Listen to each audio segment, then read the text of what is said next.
Voy a hacer lo que dicen que no hay que hacer nunca, que es hablar de dos distintos trabajos. Voy a hablar primero de mi reciente trabajo en cómo el splicing de exones puede afectar la transcripción, el inicio de la transcripción y en particular el uso de promotores alternativos, que tiene importantes implicancias para la evolución y la expresión génica.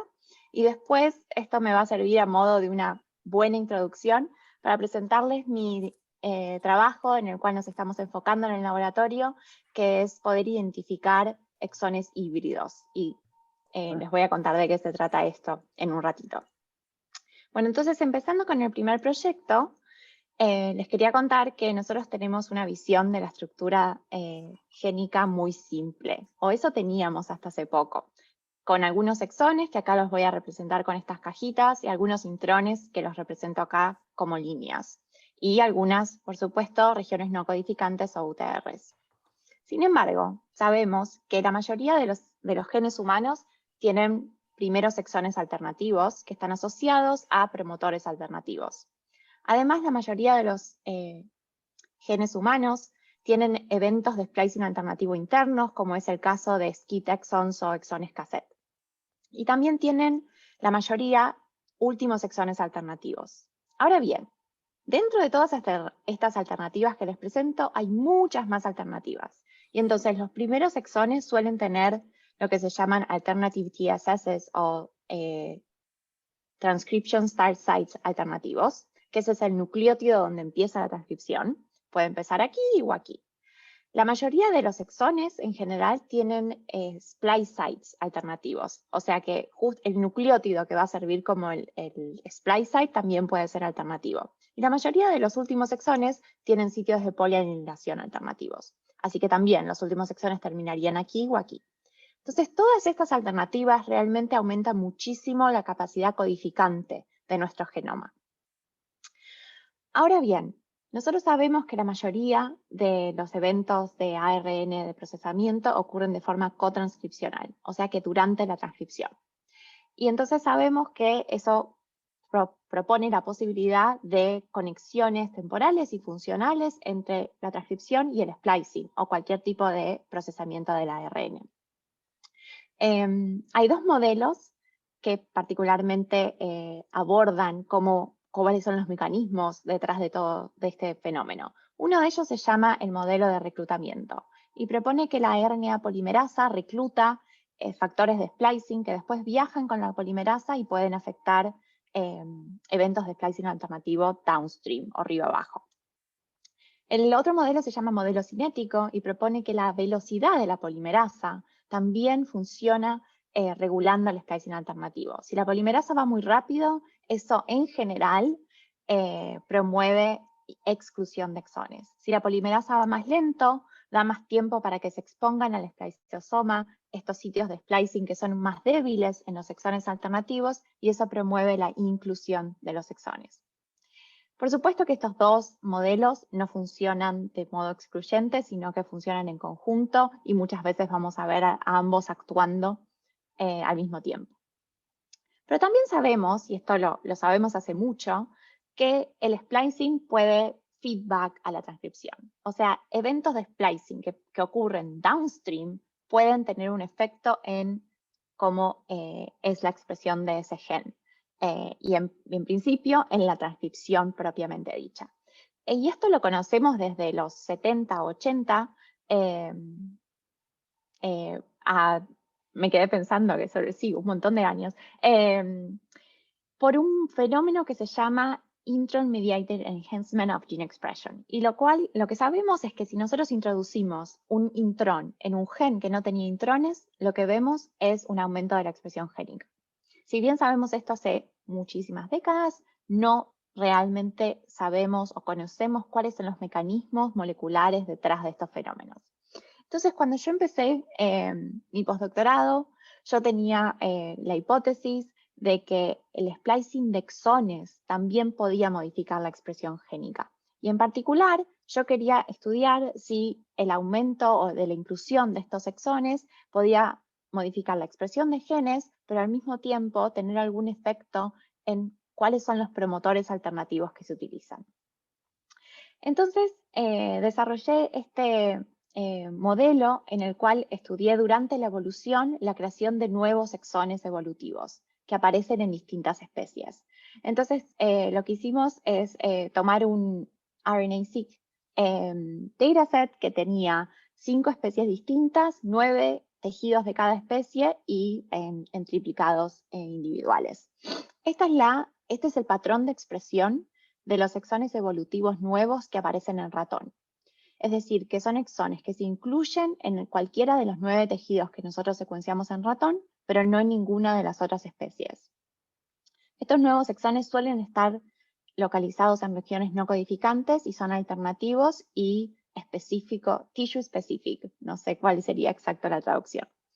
Al mismo tiempo, este sería el patrón de los exones que se pierden durante la evolución. Este es el caso de exones que se pierden en rata, que no están incluidos en ninguno de los 9 tejidos que secuenciamos en rata, pero sí en todas las otras especies.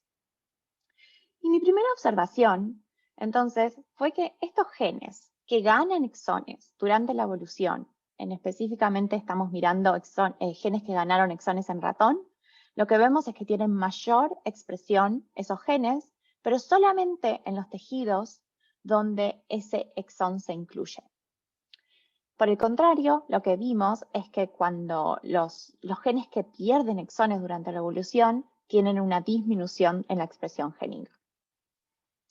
Ahora bien, para entender qué nivel de expresión génica estaba modulado por la inclusión de los exones, lo que hice fue analizar pro-seq reads entre distintas especies, que es una forma de analizar RNA naciente. Y lo que vimos es que los genes que tienen nuevos exones durante la evolución tienen mayores niveles de RNA naciente, por lo cual consideramos y demostramos que el nivel de expresión génica que se modula por este fenómeno es la transcripción. Ahora bien, esta asociación positiva entre tener un nuevo exón durante la evolución y un aumento de la expresión génica solamente se ve, y esto es importante, solamente se ve cuando los genes tienen promotores alternativos o sitios de inicio de la transcripción alternativas. Y no lo vemos para los genes que no. Entonces, la pregunta natural es, ¿dónde están esos nuevos promotores o nuevos TSS localizados? Si este es el nuevo exón que aparece durante la evolución, estos nuevos TSS pueden estar localizados río arriba o río abajo. Y lo que realmente queremos saber es dónde están localizados en comparación con otras especies que tienen secuencias muy parecidas, pero no incluyen este exón. Entonces acá lo que les estoy mostrando es la distribución de todos los TSS que aparecen en ratón solamente para aquellos genes que ganaron nuevos exones evolutivos durante la evolución en ratón, comparado con las secuencias homólogas que están en rata. Entonces, rata no ganó estos nuevos exones, pero tiene secuencias de estos mismos genes que son muy parecidas, muy similares, y siempre consideramos la posición de los TSS en relación a la posición del exón nuevo o la secuencia homóloga en rata. Entonces, como ven acá, la mayoría de los TSS nuevos que aparecen en ratón aparecen centrados alrededor de la posición del nuevo exón, o sea que cerca de la posición del nuevo exón. Y si hacemos un zoom in, vemos que aparecen muchos exones, muchos TSS nuevos justo arriba de el sitio de inicio o el start site de estos exones nuevos evolutivos. Y la ventana en la que aparecen suele ser pequeña, como de 1 kb o 2 kb, algo así. De hecho, lo que vi es que esos nuevos TSS que aparecen justito río arriba, upstream del nuevo exón, tienen la mayor asociación en su uso. Esto es muy difícil de traducir en inglés, perdón. Tienen la mayor asociación positiva del uso con respecto a la inclusión de estos nuevos exones. Y eso lo medimos con algo que se llama Percent Splice In, o Psi Value, y podemos medir la correlación de todos los I-values entre todos los promotores que tienen esos genes, cuál tiene una asociación mayor con el uso o la inclusión de los nuevos exones evolutivos. Y en particular son estos, los que aparecen justo arriba de los nuevos exones.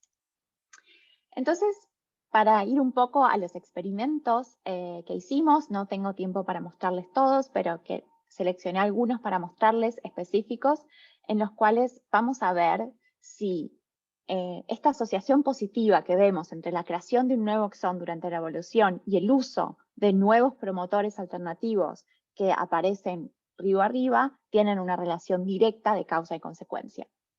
Entonces, les voy a mostrar este gen como modelo. Es un gen de ratón que tiene un nuevo exón que aparece durante la evolución en ratón. Es un exón alternativo, este de aquí, y tiene dos promotores alternativos upstream.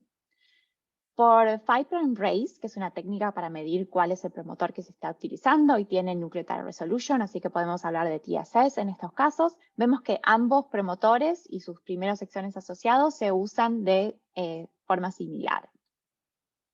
Entonces lo que hice fue transfectar células con morfolinos antisense. ¿Qué son morfolinos antisense? Son unas moléculas de una mezcla de ADN, ARN y otras modificaciones que lo que hacen es unirse al RNA naciente y bloquear los sitios en los que se unen. Entonces, en particular, yo lo que hice fue targetear estos antisense morfolinos a los splice sites del nuevo exón durante la evolución. Entonces baja la inclusión de estos exones en el ARN y lo que vemos es que eso disminuye el uso del promotor que está más cerca y aumenta el uso del otro promotor, en particular porque esto lo medimos con 5' race. Pero lo que pasa en células es que este promotor no se ve modificado mientras que este disminuye significativamente. Y esto lo podemos ver también con otras técnicas, como por ejemplo, si hacemos un chip para medir H3K4 trimetilada, que es una marca de histonas que se asocia con un uso de promotores y con la activación de los promotores y el inicio de la transcripción. Entonces vemos que hay una disminución del inicio de la transcripción y de la activación de este promotor aquí cuando tratamos las células con estos morfolinos que bloquean la inclusión del nuevo exón. Pero nosotros queríamos ir un poquito más lejos y ver si durante la evolución la creación de un nuevo exón puede tener una activación directa en el uso de estos promotores. Entonces lo que hicimos fue tomar la secuencia homóloga en rata, que tiene realmente la secuencia, como trato de mostrarles aquí, es muy similar. De hecho, hay un 5' splice site que es homólogo al 5' splice site que hay en ratón cuando se incluye el nuevo exón evolutivo, pero no hay un 3' splice site. Entonces este exón no se incluye en rata. Y en rata solamente se utiliza este promotor, que es el promotor más distal. Y esto lo medimos con 5' race de vuelta. Cuando nosotros hacemos una construcción de este gen y lo transfectamos en células de ratón o en células humanas, sí vemos algo de transcripción basal que no se veía en el genoma de rata a partir de este promotor. Pero entonces lo que yo hice fue crear el sitio 3' splice site del nuevo exón que aparece durante la evolución en ratón, ahora en el genoma de rata. Entonces eso provoca la inclusión de este exón en los RNAs nacientes de rata y, para nuestra sorpresa, activa el uso del promotor que está justito arriba, muy cercano al sitio de splicing. Y eso genera un aumento significativo de la expresión de este gen.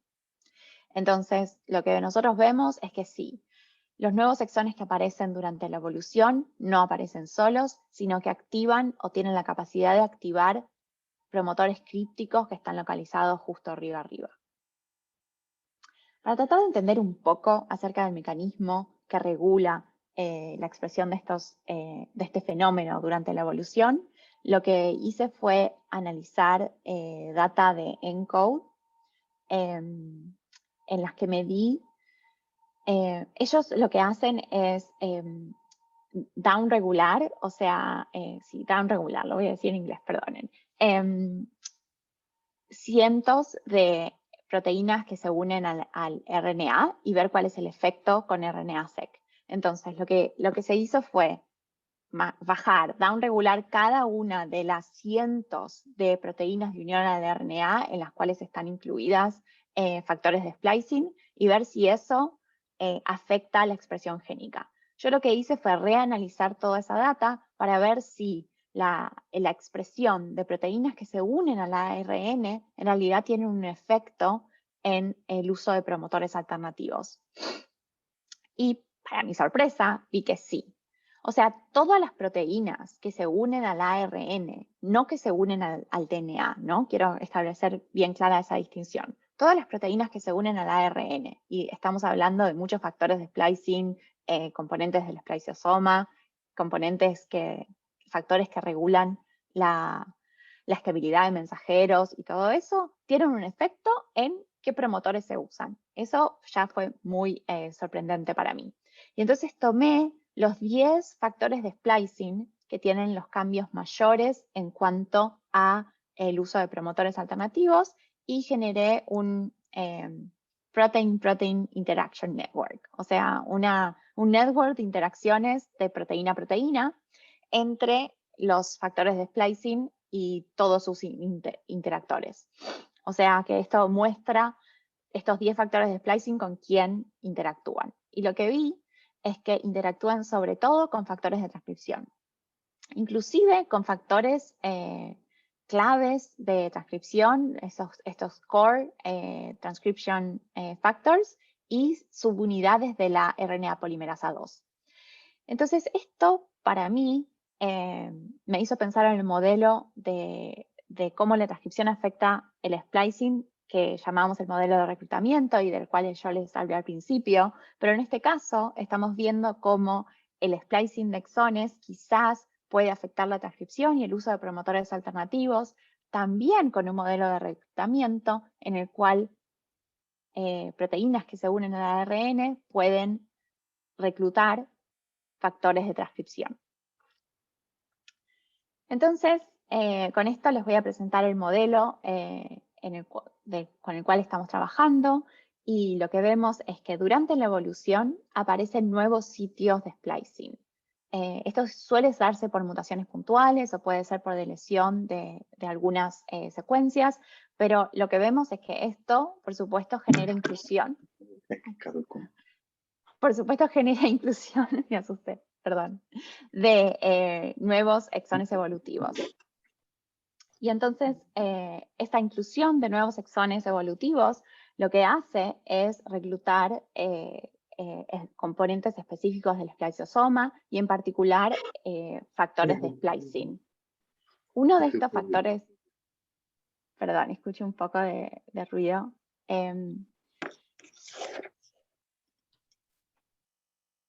Entonces, se reclutan a la zona factores de splicing y componentes del spliceosoma. Estos factores de splicing no tuve tiempo de mostrarles, pero hay uno que nosotros lo estudiamos en particular, que se llama HNRNPU,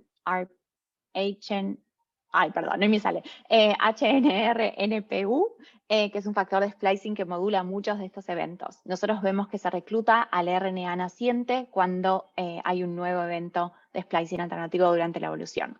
Pero lo que vimos en cuanto al mecanismo es que estos factores de splicing no vienen solos y pueden reclutar factores de transcripción.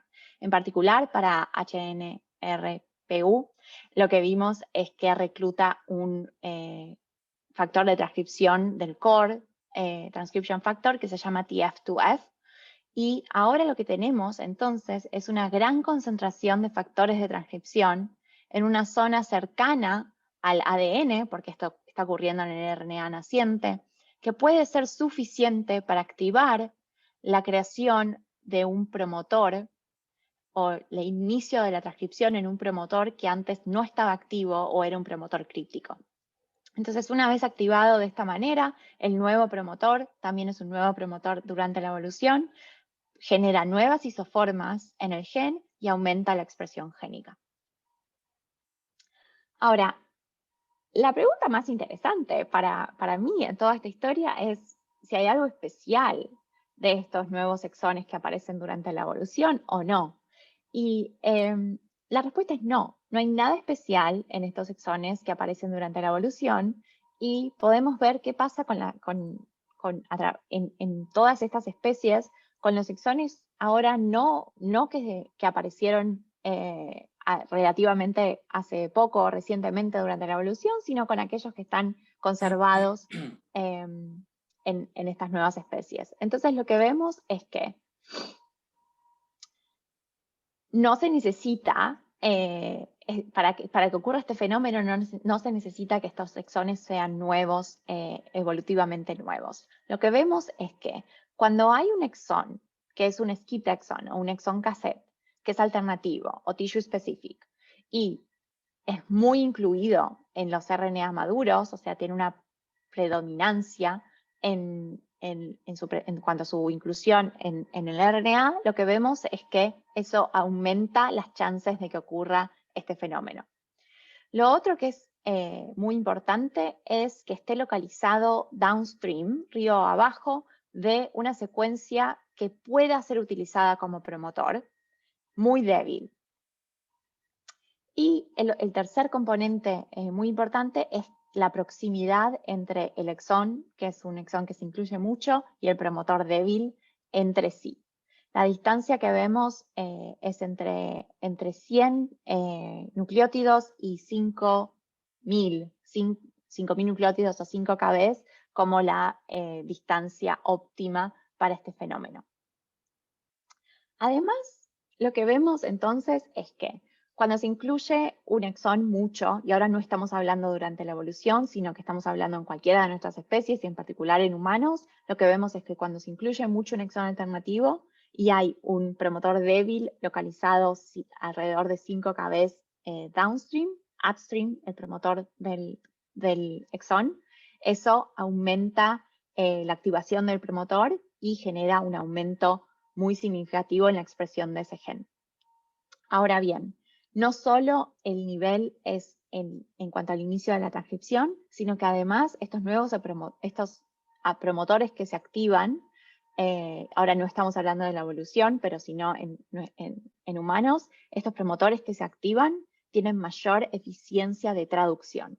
Así que este efecto que vemos a nivel del RNA en realidad se magnifica en otro efecto a nivel proteico, en el cual estos genes que incluyen mucho en exón alternativo tienen después niveles de proteína muchísimo mayores, debido a dos eventos de aumento de expresión génica en la transcripción por el uso de nuevos promotores y en cuanto a una mayor eficiencia de la traducción. Así que con esto les mostré que durante la evolución, pero también en nuestros genomas y aún cuando estamos hablando de eventos conservados, hay un nuevo mecanismo en el cual se regula la expresión génica a través del splicing de estos exones. Y entonces lo que vemos es que influencias del medio, por ejemplo, pueden tener una influencia, o cambios en el medio ambiente pueden tener una influencia directa en la transcripción por la modulación de factores de transcripción, pero también una influencia indirecta por la modulación de eventos de splicing alternativo, que por este mecanismo que nosotros llamamos EMATS, por Exon Mediated Activation of Transcription Starts, llega a regular el uso de promotores alternativos y también termina aumentando de forma muy significativa la expresión de genes, porque produce un aumento de la transcripción y al mismo tiempo un aumento de la traducción. Así que esto me sirve como a modo de introducción perfecta para empezar a contarles un poco lo que estamos haciendo ahora en el laboratorio, que se basa en tratar de solucionar un problema que a mí me gusta llamarlo exon type problem, es decir, qué exones se están utilizando como qué en nuestro genoma, y nos permitió identificar exones híbridos. Ahora vamos a ver de qué se trata.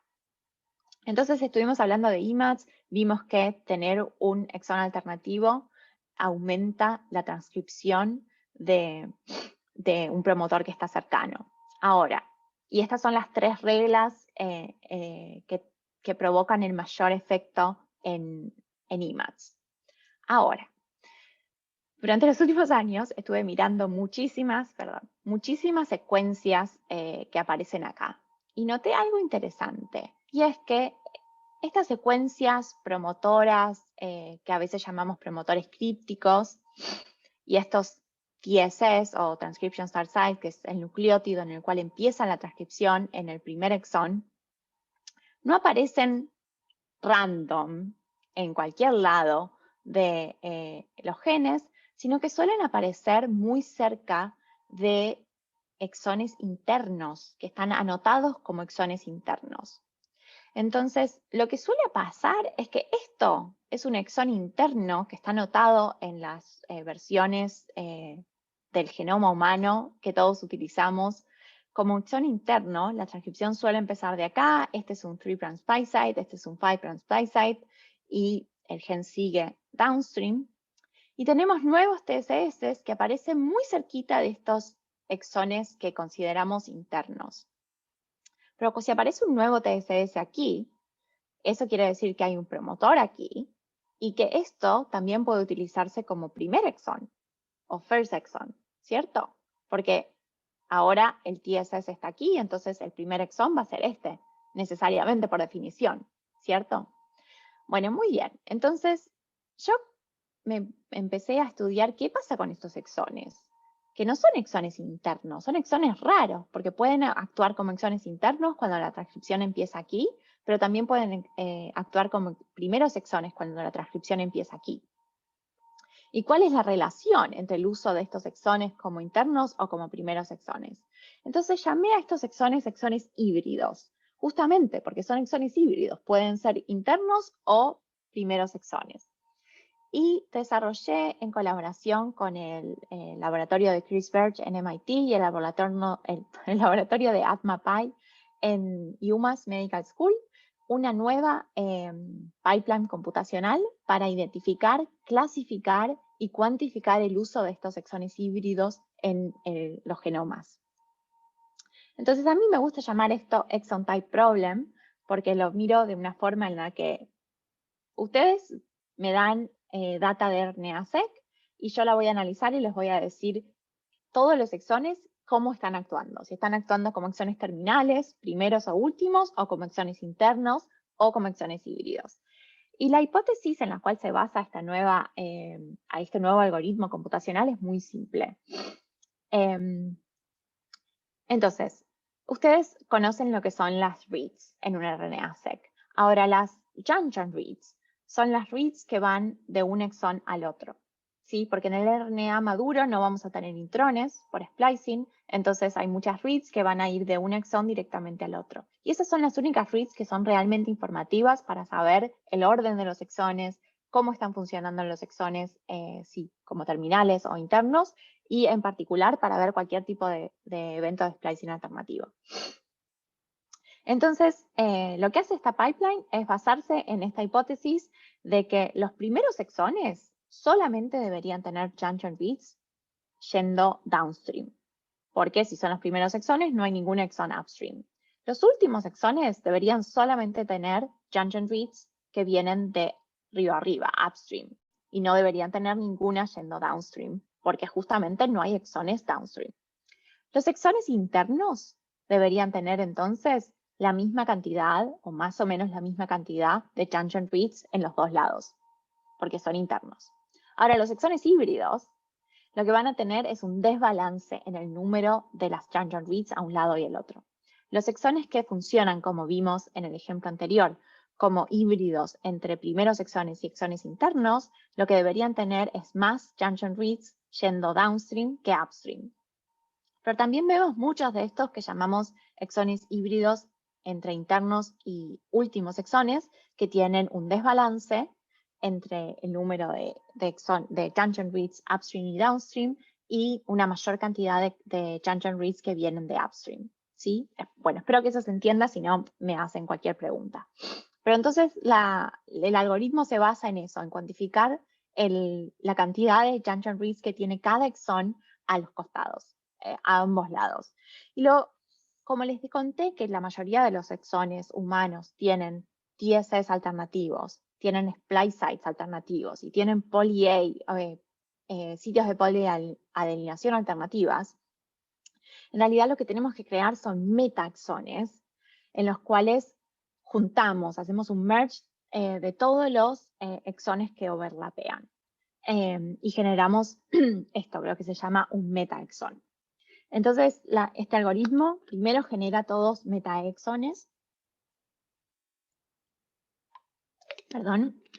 y además le damos un poquito de changui extra, que yo lo llamo como buffer zone, para también considerar eventos de splice sites que no estén anotados. Entonces, agarramos estos metaexons y cuantificamos la cantidad de junction reads que hay hacia los costados para cada uno de estos exones. La matemática es sinceramente muy sencilla, solamente lo que hacemos es mirar si hay un desbalance o no y para qué lado para cada uno de los exones. Y después lo que podemos hacer es algo muy similar al percent splicing o SciValue, que mide la inclusión de exones alternativos para el uso de los exones terminales, incluyendo los exones híbridos. Entonces decimos, ok, todos los primeros exones que se utilizan en este gen, independientemente de si son primeros exones obligados o primeros exones híbridos entre primer exón e interno, vamos a tomar todos los que se expresan en este gen y vamos a ver el uso de uno comparado con el uso de todo el resto. Y así medimos el AFE por Alternative First Exon SciValue y ALE por Alternative Last Exon SciValue. Entonces lo que vemos es una distribución de esto que llamamos Heat Index por Hybrid Internal Terminal, que es así. Acá les estoy mostrando data de célula Gila, en la cual vemos que estos son los exones que se utilizan solamente como primeros exones. Acá los que tienen un Heat Index de 0 son los que se utilizan solamente como exones internos. Los que tienen un Heat Index de 1 solamente se utilizan como últimos exones.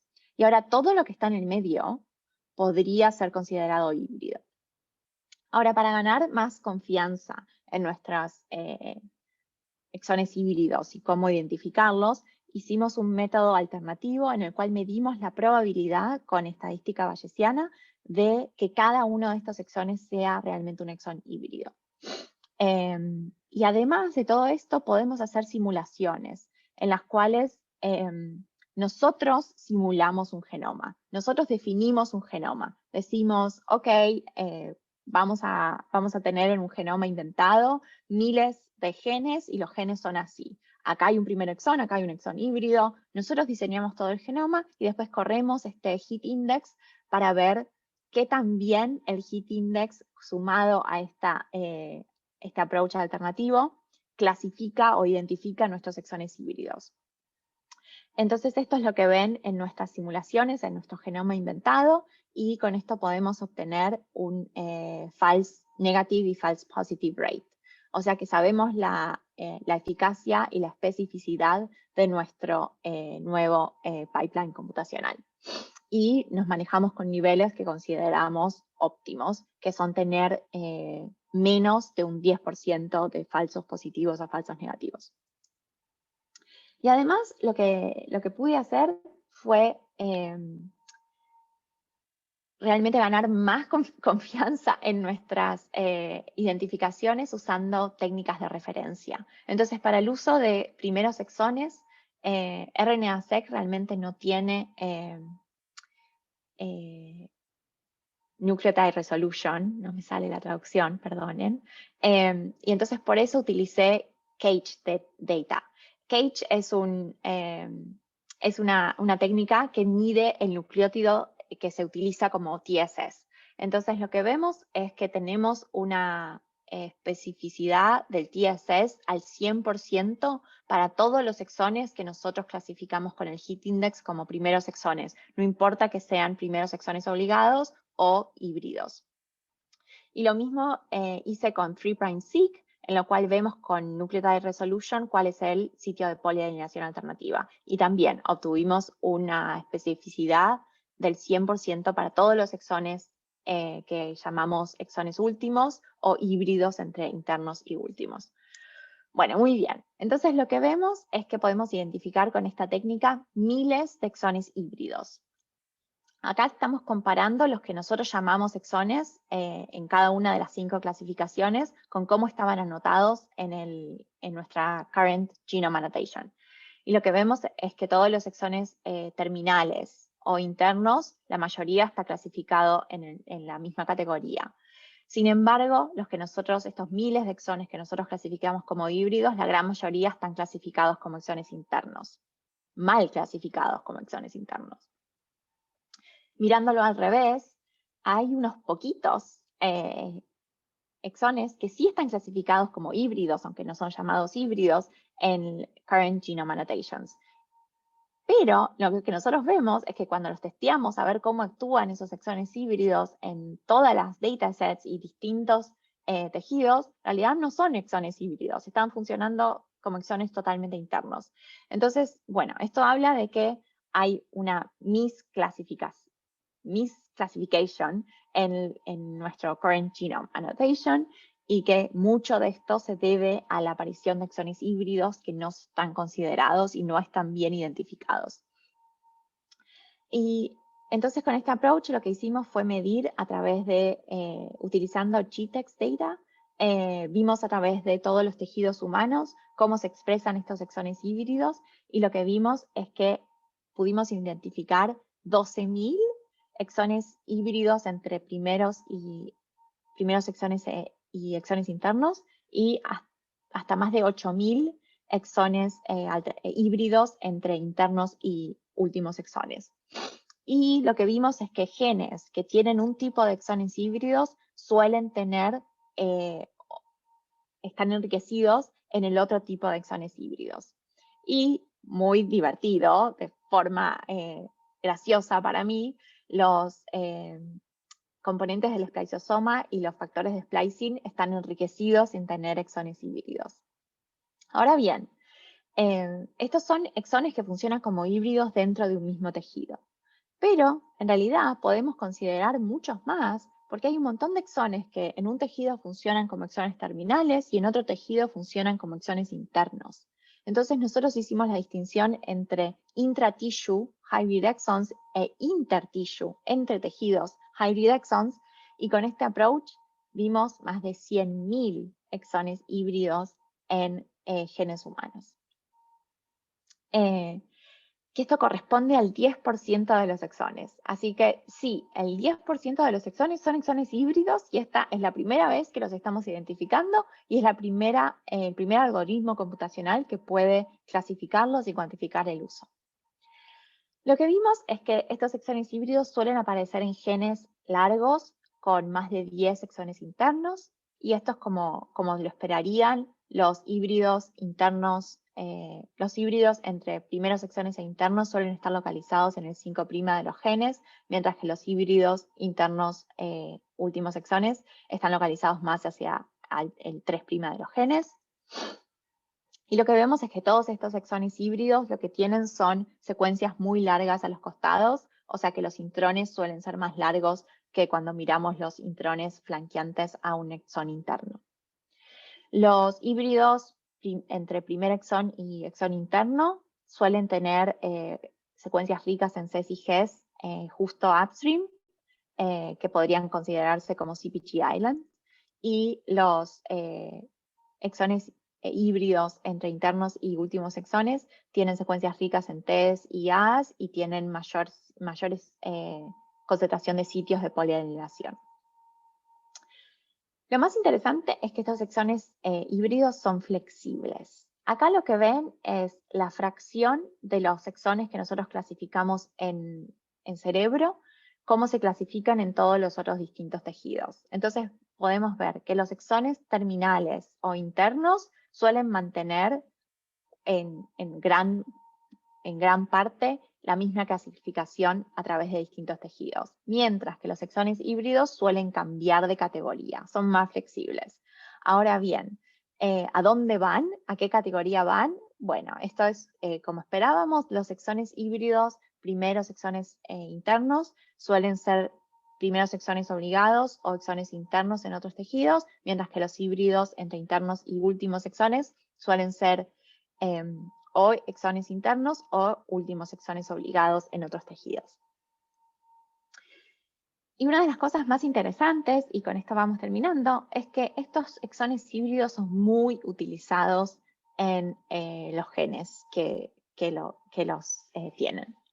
Esto es el uso de los promotores alternativos o sus primeros exones asociados en todos estos genes que tienen exones híbridos o en particular que tienen más de un exón alternativo. Entonces lo que vemos es que los exones híbridos se utilizan mucho más que los exones terminales, en ambos casos de híbridos.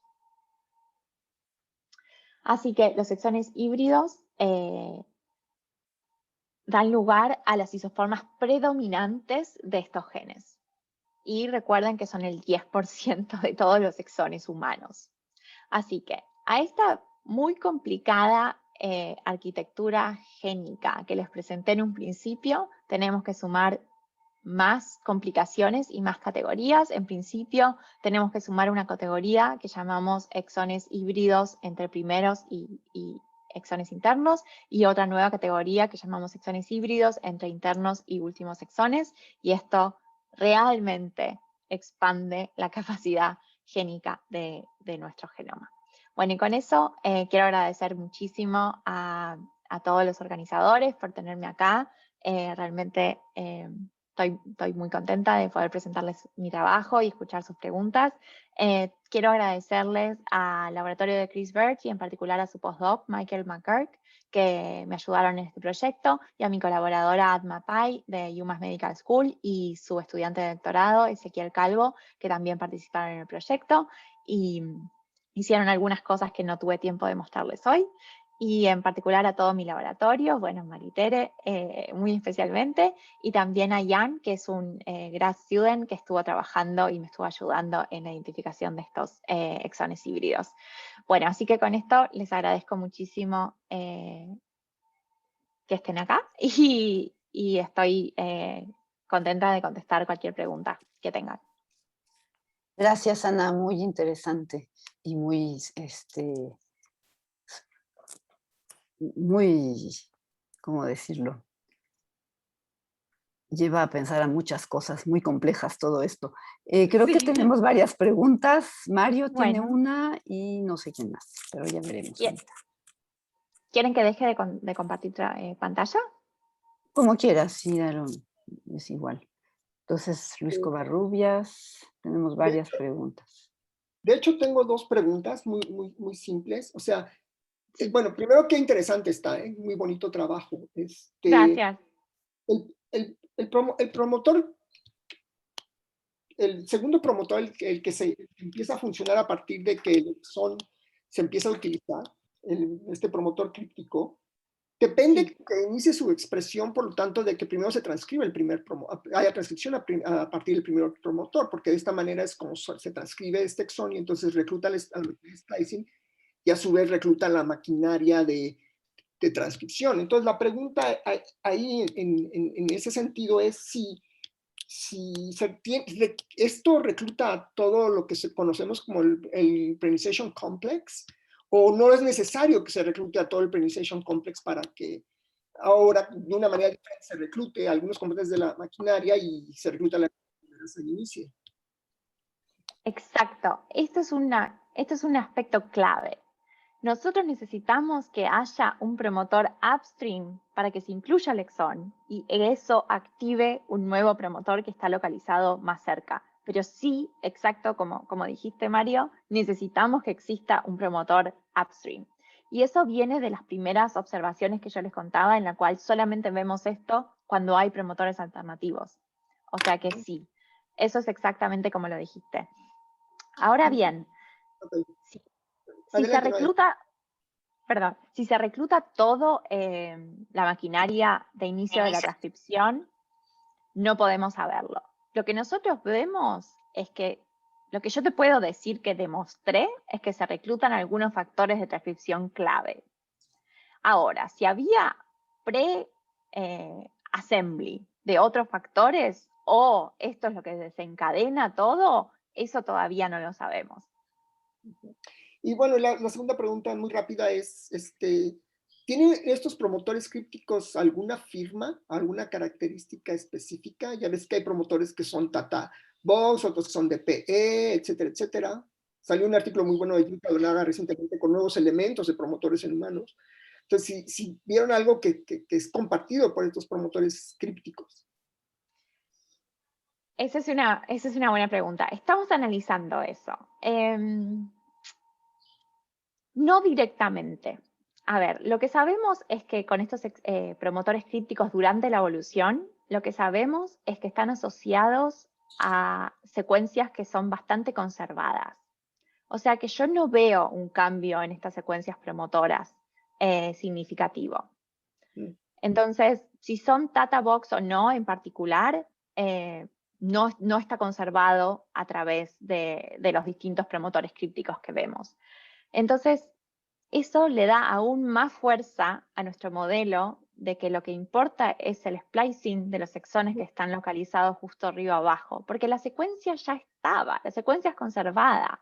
De hecho, en TSQU, que es el gen que les mostré hoy, que es uno de los genes tantos que probamos, lo que vemos es que la secuencia del promotor es exactamente idéntica entre rata y ratón. Y la secuencia del exón nuevo que se genera en ratón tiene solamente algunos nucleótidos distintos, que son los nucleótidos que justamente corresponden al 3' splice. Entonces, lo único que cambia entre las dos especies es que un exón se incluye y el otro no. Así que la secuencia de promotora estaba, y era exactamente igual. Ahora, termino de contestar tu pregunta, que en realidad no me preguntaste directo esto, pero me parece interesante decirlo, y es que los exones que nosotros vemos que son híbridos entre primeros exones y exones internos, esos sí tienen más data boxes que otros exones primeros. Así que, pero no es exactamente el mismo conjunto de los promotores crípticos que aparecen durante la evolución, digo, para hacer la distinción. Así que, bueno, eso es todo lo que sabemos, pero encantada de contarte más próximamente. No, platicaremos. Gracias. Gracias. Vale. Luis, tenías una pregunta. Sí, ¿qué tal? Bueno, es muy interesante tu plática. Quiero hacerte dos preguntas. Una primera tiene que ver con la primera parte y quizás ya algo de lo que te voy a preguntar ya fue respondido en lo que comentaste en la pregunta anterior. O sea, como tú sabes, se han identificado cosas que se denominan, y no sé si funcionalmente lo son, enhancers downstream, o sea, que están en un gen, pero que están por debajo y que corresponden a lo que suele identificarse como parte de intrones. Y bueno, también tenemos esta idea, digamos, de que los intrones tienen secuencias más diversas, más variables que los exones. Entonces, cuando hablamos de estos intrones o estos exones crípticos, o sea, por lo que comentabas hace un rato, supongo que serían identificados como secuencias dentro de un intrón cuando se usa el promotor principal, vamos a llamarlo así, y que por lo tanto identifica una secuencia que está conservada y que por lo tanto pudiera tener una función. Mi pregunta va en relación a qué tanto, digamos, en este ejemplo que tú mencionas, pues más o menos entiendo que se identifica un mecanismo por el cual ese exón críptico funciona para incrementar la transcripción en un promotor alternativo. Pero ¿qué tanto tenemos casos en los que estuviéramos identificando enhancers o silenciadores quizá también que estén contenido de eso que ahorita identificas como un exón críptico y que entonces realmente la función al final de cuentas no es de un exón, sino es parte de una función asociada a un promotor promotor alterno, donde ese enhancer tiene la conformación que le hace funcionar de una manera favorable hacia ese promotor y no hacia el promotor, digamos, principal. Exacto. Es una excelente pregunta y a ver si mi respuesta es una buena respuesta. La pregunta es perfecta. Él dice, hay un montón de enhancers que están localizados en intrones. ¿Cómo sabes que este efecto se debe a que esa secuencia se utiliza como un exón y es el exón mismo y no que está funcionando como un enhancer? Tengo dos partes de la respuesta. Una es, yo creo que funcionan como enhancers, o yo los llamaría enhancers, pero no como los conocemos. De hecho, cuando salió publicado el paper, se escribieron algunas highlights, y uno de los highlights se llama exones como enhancers, que a mí me encanta el título porque es realmente exactamente eso es el mensaje que queremos llevar, es que los exones funcionan como enhancers. Ahora, no funcionan como los enhancers que conocemos, en los cuales se hace un loop y se reclutan los factores de transcripción exactamente como un enhancer, sino que en este caso nosotros sabemos que el splicing de ese exón es lo que es crucial. Y te cuento por qué lo sabemos. No tuve tiempo de mostrarlo, pero cuando yo creo el 3' splice site, veo que no es la creación del 3' splice site, no es esa secuencia que ya estaba, lo que es necesario para que actúe como enhancer y que active la transcripción, sino que es el splicing. ¿Y por qué lo sé? Si yo muto, por ejemplo, el 5' splice site de ese mismo exón, no veo el efecto. Tienen que estar los dos localizados y tiene que ser un exón que sufra splicing, porque el spliceosoma se recluta y si no se recluta el spliceosoma no se va a dar el efecto. Entonces, sí son enhancers de la transcripción, pero no como los enhancers que conocemos, sino que el splicing de ese exón es lo que es crucial para que active como un enhancer. Ok, muy bien, gracias. La otra pregunta va en relación a la segunda parte, y es esta. Yo entiendo que el análisis de los genomas o de los transcriptos que describes, estás agarrando, sea la especie que sea el humano, lo que sea, es un proceso evolutivo en progreso. Es decir, es como iba mientras iba avanzando hacia quién sabe dónde. Mi pregunta va en relación a la asociación funcional. De todos esos miles de transcritos que mencionaste, o sea, en el estatus en el que estamos, a lo mejor solo uno de esos tiene relevancia funcional. Los otros son pasajeros, a lo mejor no hacen nada, sino simplemente están cursando hacia quién sabe qué destino. No sé qué podrías comentar a este respecto. Estoy muy de acuerdo con lo que dijiste. De hecho, suelen estar localizados en secuencias no codificantes. Entonces, lo que yo creo es que esto es una forma en la cual la evolución pudo generar un aumento en la transcripción y un aumento en la expresión de genes sin modificar secuencias promotoras, sino actuando con lo que ya tenía.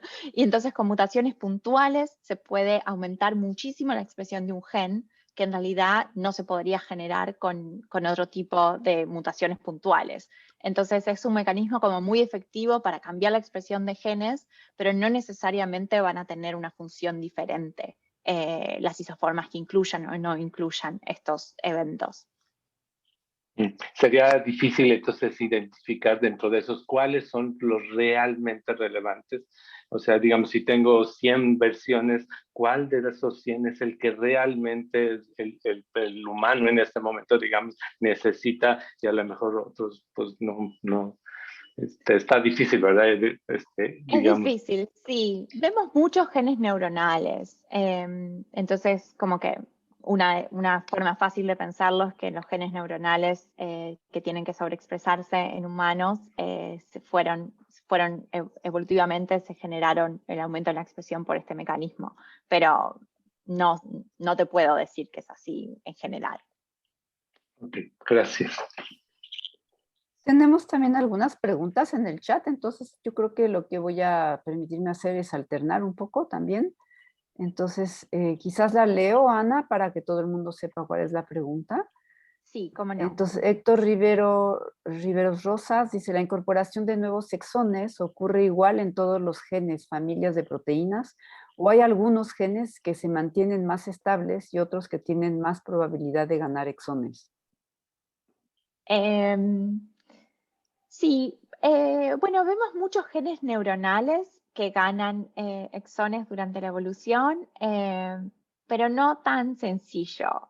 Hicimos estudios de Gene Ontology para ver todo esto y los resultados no son súper contundentes. Vemos mucho en genes neuronales, pero algunos genes también asociados con la respuesta del sistema inmune. Así que no está súper claro. Todavía hay cosas que no entendemos al respecto de eso, pero en principio la respuesta es genes neuronales y genes asociados con la respuesta inmunológica. Vale. Mariela, de una vez haz tu pregunta, si quieres. Sí. Hola, muy buen trabajo. Mi pregunta va más en cuanto a que se ha especulado mucho que los transposones también son uno de los recursos que generan nuevos exones. Sí, y me pregunto si en tus análisis viste que algunos de estos nuevos exones podía provenir de los transposones. Especialmente porque creo que se requeriría tener esas señales de splicing también para que surjan estos nuevos exones, y muchas veces se ha hablado de que los transposones tienen no solamente los splicers, pero también otras señales como el polypeptide track y lo demás. Sí, exacto. Más o menos, no llegamos a estudiar a fondo bien la implicancia de los transposones. Lo que sabemos es que las secuencias ALU pueden sí estar relacionadas con la inclusión de estos eventos de splicing, pero sobre todo lo que vemos es que hay creación de sitios nuevos de splicing. Sobre todo vemos como mutaciones puntuales en un 3' o 5' splice site, en los cuales crean un exón que no estaba porque le faltaban esos nucleótidos que recluten el spliceosoma. Y eso en principio no estaría asociado con transposones, tanto porque son mutaciones puntuales. Pero es interesante. Yo creo que algunos seguramente sí, pero así a nivel global la gran mayoría no. Siguiendo un poco eso de las señales, ¿hay algún patrón en estas señales ya sea de los exones híbridos o de los que actúan en conjunto con los TSS? Ellos, o sea, ¿qué tan fuertes son, por ejemplo, qué tan fuerte tiene que ser el 3' splice site, o qué tan fuerte tiene que ser la polypeptide track? No sé si hay alguna regla en cuanto a esa gramática. Sí, me encanta esta pregunta porque es justamente lo que estamos haciendo. Uno de mis estudiantes está haciendo algoritmos de machine learning para tratar de ver qué son estos exones híbridos, y estos datos que me mandó el fin de semana, así que todo hiper preliminar, pero sí lo que estamos viendo es que justamente tienen 3' splice site que son híbridos entre un 3' splice site de un exón interno y de un primer exón.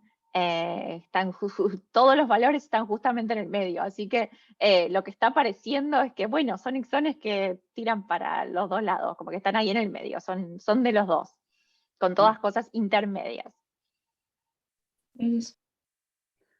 Bien, Samantha, que nos hace una pregunta, dice, me surgió una duda en cuanto a los promotores alternativos de los nuevos exones. ¿Estos son contactados por regiones enhancer? Y si estos enhancers son los mismos o distintos que los que contactan al promotor arriba. Me encanta esa pregunta. La respuesta es no sé, no lo sé. Queremos empezar algunas líneas de trabajo y tiene alguna conexión con lo que está haciendo Maritere. No sé la respuesta. Me encantaría decírtelo en un par de años probablemente. Vale. María, si puedes hacer tu pregunta, por favor. Hola, ¿qué tal? ¿Cómo estás? Mucho gusto en verte. Hola, ¿qué tal? No te escuchamos, estás muda. Perdón. Ya. Hola. Sí. Hola. Muy bonita plática. Gracias. Yo tengo una pregunta mencionaste un poco sobre la traducción a proteína y me pregunto, bueno, ¿qué tanto has investigado sobre ese tema y cuántas de las isoformas si llegan a traducirse a proteína y especialmente de estos exones híbridos y si acaban traduciéndose o no. Perfecto. Sí, sabemos muy poco. Lo que sabemos, y no te puedo decir el mecanismo por el cual sucede esto, es que aquellas isoformas que tienen estos nuevos primeros exones que se activan por el uso de un evento de splicing downstream, tienen mayor eficiencia de traducción. El mecanismo por el cual sucede eso, no lo sé. No creo que tenga que ver con si son ricas en Cs y Gs, porque eso no lo vimos claro. Así que exactamente con qué, no sé cómo tiene que ver, pero evidentemente hay algo extra que hace que esas isoformas en particular tengan una mayor eficiencia de traducción. Y me preguntaba si los exones híbridos llegan a participar de las isoformas proteicas. Bueno, lo que nosotros, hay como una distinción, ¿no? Lo que nosotros vemos durante la evolución, la respuesta es no. Durante la evolución, estos exones internos suelen aparecer en secuencias 5' UTRs. Así que no modulan la isoforma proteica que se va a expresar. Sino que aumentan la expresión de ese gen y aumentan la eficiencia de la traducción, pero el único evento, esa es la única consecuencia fenotípica, un aumento en la expresión, no que cambie la isoforma. Ahora, cuando estamos hablando en nuestras células actuales, cuando funciona este mecanismo por el cual aumenta la expresión de un promotor alternativo en nuestras especies, de todas en secuencias conservadas, ahí sí, muchos van a participar de las isoformas proteicas. Y en cuanto a los exones híbridos que me preguntabas, sí. También, datos de otro estudiante mío de ayer, el 88.7% de los exones híbridos entre primer exón y exón interno tienen ATGs y tienen inicio de la traducción en ellos. Así que sí, la gran mayoría va a participar de las isoformas. Gracias. Tenemos justo un comentario de Gustavo Pedraza, que dice: excelente presentación, datos súper interesantes, Ana, felicidades. Gracias. Y Patricia Joseph, que hace una pregunta: si tienes evidencia de si algunas diferencias en la aparición de exones enhancers pudiera darse por metilación en los sitios de splicing, y eso hacerlo variable dependiente de efectos puntuales. Y luego hay una segunda parte, y en relación a esta última pregunta, si encuentran diferencia entre sexos. La segunda pregunta, más sencilla, no lo sé. No lo sé, no lo estudié. Muy interesante. Voy a tratar de fijarme. Hasta ahora tratamos tissues de cualquiera de los dos sexos como iguales. Y entonces la pregunta es si aparece metilación en estos sitios de splicing. Tampoco lo sé. En particular, lo que sí sé es que los cambios que están en el genoma son los que son causa de que aumente la inclusión de estos exones. Ahora, también sé, por supuesto, que la cromatina está muy asociada a eventos de splicing. Y vemos ambos lados, y yo todo mi doctorado me centré en estudiar eso, cómo la estructura de la cromatina afecta al splicing y cómo el splicing afecta a la estructura de la cromatina. Así que, por supuesto que creo que va a haber cambios en metilación. No los estudié y no creo que sean la causa por la cual funciona este mecanismo, sino en todo caso deberían ser la consecuencia. Exacto. Y luego, otra vez, Patricia, y si hay tiempo, podrías decir por qué, si hay tiempo, podría decir por qué hice esta pregunta, datos de TRH. Pues adelante, Patricia, comenta.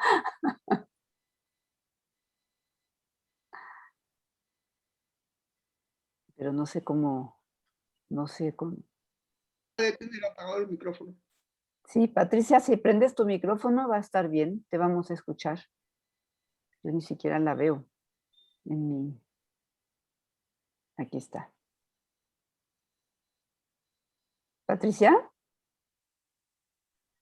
Ya no está conectada. sí está conectada, ¿Sí? pero bueno, pues no sé, ¿qué les digo? Bueno, no pasa nada. Puedo hablar con ella después. Vale, pues Ok. qué interesante todo esto. ¿Alguien más tiene alguna otra pregunta?